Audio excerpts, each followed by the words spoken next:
Hola, mi nombre es Andrea y tengo epilepsia. Así es como empiezo todos los talleres cuando voy a un centro de educación para hablar de esta enfermedad crónica con la que convivo. Yo estudié en esta universidad. Tengo muy buenos recuerdos de toda la gente que conocí, todo lo que aprendí, todos esos buenos momentos que pasé. Había quedado un fin de semana con un amigo para estudiar porque el lunes teníamos un examen. El domingo tuve una crisis de epilepsia. Fue una crisis bastante fuerte, tuve que ir a urgencias y ahí pasé el día. Volví a casa bastante tarde y lo único que quería era meterme en la cama, descansar y sabía que el lunes no iba a poder hacer el examen. El lunes sí que fui a clase queriendo enseñar el informe médico y el profesor me dijo, o haces el examen o suspendes. Me senté en la mesa, me puse a hacer el examen. No entendía nada de lo que estaban poniendo en el examen mientras lo estaba leyendo. Y no os imagináis la nota que saqué. Pues un 2. Afortunadamente pude hablar con la vicerrectora y le expliqué cómo era una crisis de epilepsia para mí y que cognitivamente no me era posible hacer el examen ese día. Cuento esta anécdota para que veáis la importancia de dar visibilidad y concienciar sobre la epilepsia. La mayoría de la gente se piensa que la epilepsia es 1. Caer y convulsionar, 2. Levantarte y seguir con tu vida. Error. El cerebro tiene que volver en sí, tiene que recuperarse. Las neuronas también, para luego poder seguir trabajando. Es como si haces una maratón sin haber entrenado. Pues te pones a correr y cuando terminas lo único que quieres es irte al sofá o a la cama para descansar y sin saber cuánto tiempo vas a descansar. Voy a volver a la historia y cuento hasta el final. Pude hacer el examen y sí, aprobé. La sociedad en general tiene poca información sobre la epilepsia, qué es un tipo de epilepsia, los diferentes tipos de crisis que hay o cómo es el día a día de una persona con epilepsia. Quiero empezar hablando sobre este órgano tan fantástico que es el encéfalo. Sí, encéfalo, porque es la forma correcta de llamar al cerebro. El encéfalo incluye el cerebro, el cerebelo, el diencéfalo y el tronco encefálico. Y este órgano lo que hace es ayudarnos en nuestro día a día para realizar todas nuestras actividades. Comer, reír, hablar, andar, estudiar, aprender, comer. Sí, yo ya estoy pensando en comer. Todo esto lo hacemos gracias a las neuronas, que entre ellas se pasan información gracias a la actividad eléctrica. Para mí es el órgano más impresionante que tenemos. En ocasiones las neuronas no funcionan y, como digo yo, se van de fiesta. Esto nos ocurre a las personas con epilepsias. Sí, lo digo en plural, porque cada cerebro es un mundo. Ahora os voy a contar algunos datos. Yo no soy la única persona con epilepsia. En España hay más de 700.000 personas y en el mundo más de 65 millones. Os quiero contar cómo es la epilepsia desde mi ejemplo. Yo tengo un tipo de epilepsia que se llama focal. Está en una zona concreta de mi encéfalo. Tengo un foco epiléptico en el lóbulo occipital, que es este, y es donde las neuronas nos permiten ver. Este foco está cerca de la zona gracias a la que podemos hablar, del lenguaje, y también de las emociones. Así que cuando yo tengo una crisis, imaginaros el caos que tengo aquí dentro. Tengo diferentes tipos de crisis. Por un lado, tengo unas crisis focales que en concreto son sensoriales. Lo que me ocurre es que tengo una sensación muy rara en mi estómago y poco agradable y cambia la percepción del sitio en el que me encuentro. Pero no pierdo el conocimiento. Sé en qué lugar estoy, aunque parece que me he ido a otro mundo, y los colores se me ponen muy saturados, son muy fuertes. Además, dura como unos segundos, 10, 15, 20, a veces incluso menos. Y necesito tener a una persona a mi lado, si es además conocida, suelo cogerle el brazo, y sobre todo si son mi padre o mi pareja, porque me dan mucha tranquilidad. Cuando acaba la crisis, lo que ocurre es que cambian mis emociones y viene la tristeza. Yo me siento muy triste. No ha ocurrido nada en el exterior para hacerme sentir triste. Han sido las neuronas que con esa alteración han hecho que yo me ponga así. El otro tipo de crisis que yo tengo son más conocidas. En concreto son generalizadas y son las llamadas tónico-clónicas. Aquí lo que ocurre es que la persona pierde el conocimiento, cae y empieza a convulsionar. Lo que pasa es que a mí me ocurre durante el sueño, mientras duermo, aunque también de vez en cuando me dan durante el día. Pero el peor momento viene cuando me despierto. Pueden ocurrirme dos cosas.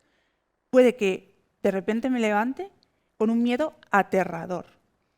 Y lo único que quiero es encender la luz, tener luz en la habitación y encontrar a alguien que esté conmigo para tranquilizarme. Por otro lado, lo que puede ocurrir es que yo me despierte y solo quiero salir de la habitación, pero no sé cómo. Voy a la ventana, intento abrirla, no puedo. Voy a la puerta, intento abrirla, no puedo. Así varias veces hasta que consigo ir a la puerta, abrirla y salir, porque quiero ir al baño a hacer pis. Es lo único que quiero. Es importante que entendáis que aquí os he explicado solamente mis tipos de crisis y el cómo yo me siento. Hay diferentes tipos de epilepsia y diferentes tipos de crisis. Otro de los falsos mitos de esta enfermedad es que una persona nace con epilepsia. No, la epilepsia puede aparecer en cualquier momento, a cualquier edad, en cualquier persona. Todos tenemos cerebro, ¿no? En mi caso, tenía 17 años, estaba en un hotel y estaba durmiendo, me caí de la cama. Yo ni siquiera sabía que había tenido una crisis. Pensé que me había caído porque no estaba en mi casa. Lo que sí recuerdo es ir como un zombi andando hacia el baño y darme contra el armario. Unos meses después, mi padre sí que me vio tener una crisis mientras dormía. Entonces nos fuimos al hospital. Aquí me hicieron las pruebas diagnósticas necesarias y me dijeron lo que me ocurría. Yo ni siquiera sabía lo que era la epilepsia. Al principio, cuando tenía una crisis, me aterraba. Me pasaba el día en la cama con un cansancio inmenso y ni siquiera tenía ganas de comer. Afortunadamente, la aceptación ha hecho que a día de hoy sea para mí una cosa más de mi día a día. Y conforme pasaba el tiempo de aceptación y normalización, que cada persona es diferente, era Navidad, y a mí me encanta la Navidad, y estaba en una tienda viendo cosas navideñas y de repente caí al suelo. ¿Qué tipo de crisis tuve? Una tónico-clónica. Un mes después, en enero, me pasó lo mismo más o menos en las mismas fechas. Y hablando con el neurólogo, llegamos a la conclusión de lo que me ocurría es que tenía otro tipo de epilepsia, que es la epilepsia catamenial. Y diréis, ¿qué tipo de palabras dice Andrea? Bueno, este tipo de epilepsia catamenial le ocurre solamente a las mujeres debido a las hormonas y al ciclo menstrual. Cuando aumentan los estrógenos, hay más posibilidad de que tengas crisis que cuando aumenta la progesterona.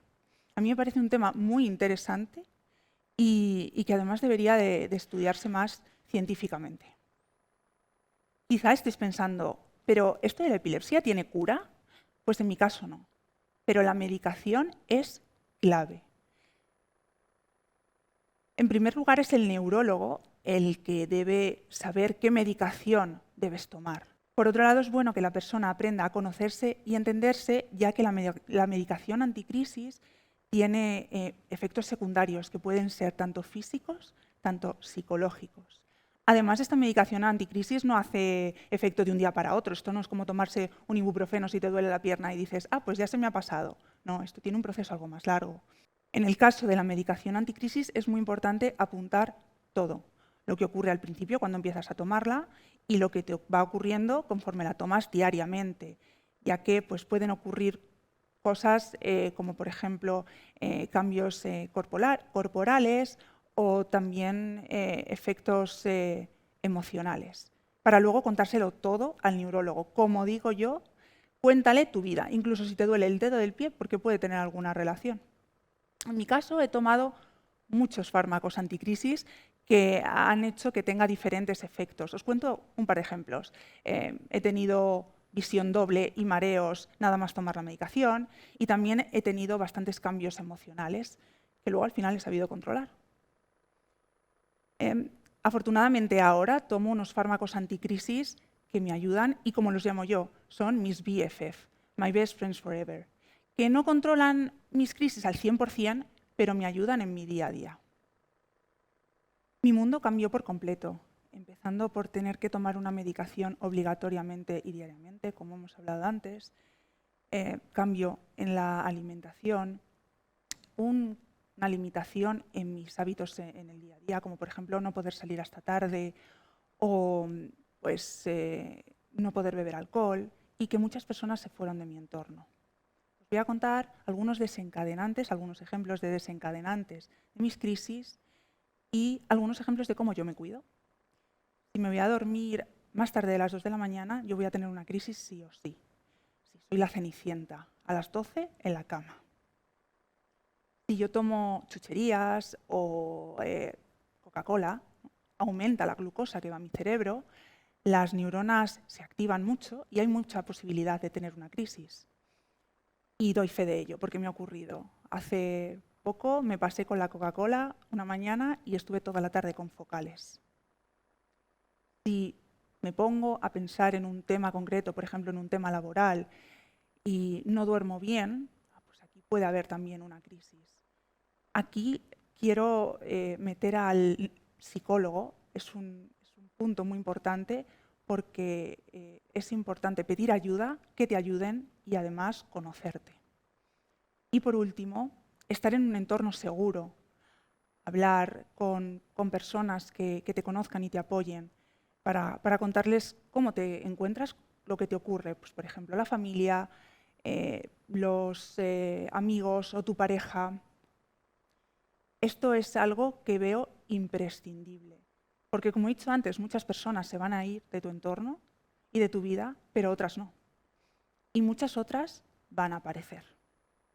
Los hábitos saludables son imprescindibles y para las personas con una enfermedad crónica, pues más. Yo aquí quiero hablar del autocuidado. Para mí es muy importante que te cuides en tu día a día y además te va a hacer sentir muy bien, es algo bonito. Pongo un par de ejemplos. Sofá, manta, peli y merienda. Esto para mí es cuidarme. Y otro ejemplo es pues, hacer ejercicio, pues, para cuidar tu cuerpo. Porque es bastante difícil que todo el mundo te entienda. Aquí quiero meter 2 palabras, entender y apoyar. Cuando me diagnosticaron, yo quería que todo el mundo me entendiera. Y con el paso del tiempo vi que eso era casi imposible y terminé muy frustrada. Al final, con el paso del tiempo, vi que yo era la que me tenía que entender con mis crisis, con mi epilepsia, pero sí que podía haber personas que me podían apoyar. Estaba en un bar junto a mis amigos y me presentaron a un chico. Me senté con él y nos pusimos a hablar.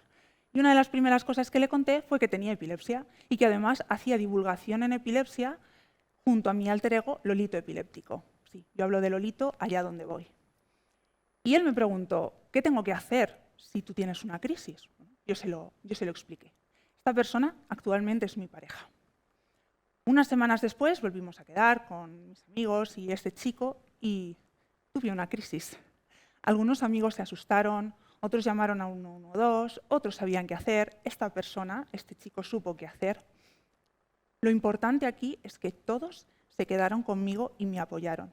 Me gusta esta historia por esto, porque cuando tú eres una persona con epilepsia, que tienes una crisis, si te da en cualquier lugar, porque te puede pasar, lo importante es que te apoyen y se queden contigo. Y quizás penséis, ¿qué se puede hacer para ayudar a una persona con epilepsia? Pues aquí vuelvo a desmentir falsos mitos. ¿Qué hacer si una persona tiene una crisis? Y en concreto me voy a centrar en las tonicoclónicas. Lo primero es intentar mantener la calma. Sí, puede ser difícil. Y lo siguiente es controlar el tiempo de la crisis. Vamos a retirar todos los objetos peligrosos de alrededor, como por ejemplo pues sillas, mesas, y retirar objetos peligrosos de la persona, pues si lleva gafas o una corbata. Ponemos a la persona de lado, en posición lateral de seguridad y vamos a poner algo blandito en su cabeza. Al final el cráneo es la zona más sensible. Yo me he dado en los brazos, en las piernas, me he hecho muchos moratones, pero el cráneo es importante. ¿Qué no debemos hacer? Nunca, nunca, nunca, nunca, me puedo tirar diciendo nunca hasta mañana, nunca introduzcáis ningún objeto en su boca. Ni objetos, ni la mano. Ponéis a la persona ya en posición lateral de seguridad, está de lado, la lengua se ha ido a un ladito, la vía aérea está despejada y no se va a tragar su vómito. Así que todo va bien. Y nunca agarréis a la persona, porque está convulsionando y podemos hacerla daño. Así que esperamos a que termine la crisis. Si dura más de 5 minutos, debemos llamar al 112 obligatoriamente. Hago un pequeño inciso, y si al principio de la crisis pues, queréis llamar al 112 porque estáis asustados, no conocéis a la persona, pues lo hacemos. Al final el 112 nos va a ayudar. Pero no es lo único. La persona vuelve y necesita estar acompañada. Así que nos quedamos con ella, le explicamos lo que ha ocurrido y la acompañamos. Puede que la persona tenga un cambio emocional, como me ocurre a mí, que me pongo triste, o a lo mejor se enfade y te conteste, pero no lo hace aposta. Una persona con epilepsia quiere vivir y tener experiencias. Puede trabajar, estudiar, salir, aunque no pueda estar a las 3 de la mañana, pero bueno, hay más día. Puede tener un mal día y necesitar a alguien que le escuche, como cualquiera de nosotros. Puede olvidar su medicación, pero no por ello debemos machacarla. Todos cometemos errores. Pero a veces estas personas son discriminadas. Y esto es lo que hay que cambiar. Poner etiquetas es algo que no merece la pena, y menos con una enfermedad crónica. Al final la persona vive con su enfermedad, es parte de su vida y pues debe continuar con ella sintiéndose apoyada por las personas de su alrededor y por ella misma. Yo no soy epiléptica, yo tengo epilepsia. Yo soy una persona a la que le gusta hacer muchas cosas. Me gusta cantar, me gusta el cine, me gusta tocar el piano, me gusta llorar, me encanta la playa, conocer gente. La epilepsia no controla mi vida. Eso lo hago yo. Gracias.